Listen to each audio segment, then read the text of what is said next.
যশোর সদর উপজেলা পরিষদের নির্বাচনের একজন প্রার্থী জনপ্রিয়তা দেখাতে বিভিন্ন এলাকা থেকে লোক ভাড়া করে তার জনসভায় নিয়ে যাওয়ার অভিযোগ উঠেছে।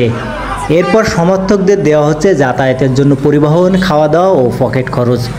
ভিডিওতে দেখা যায় রবিবার সদর উপজেলার ভাতুড়িয়া কলেজ মাঠের একটি জনসভায় নিজস্ব পরিবহনে শহর থেকে লোক ভাড়া করে নিয়ে যাচ্ছেন তিনি। অপর একটি ভিডিওতে দেখা যায় চেয়ার খালি রয়েছে, কিন্তু ওই প্রার্থীর বহর পৌঁছালেই সব খালি চেয়ার পূর্ণ হয়ে যায়।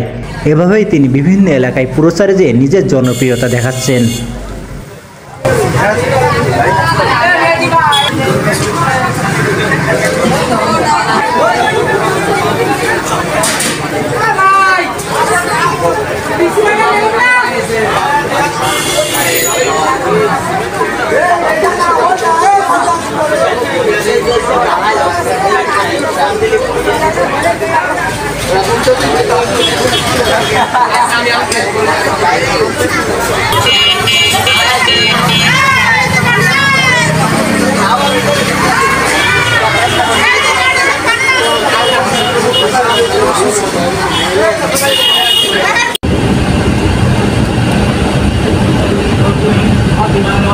ঘোড়া আমার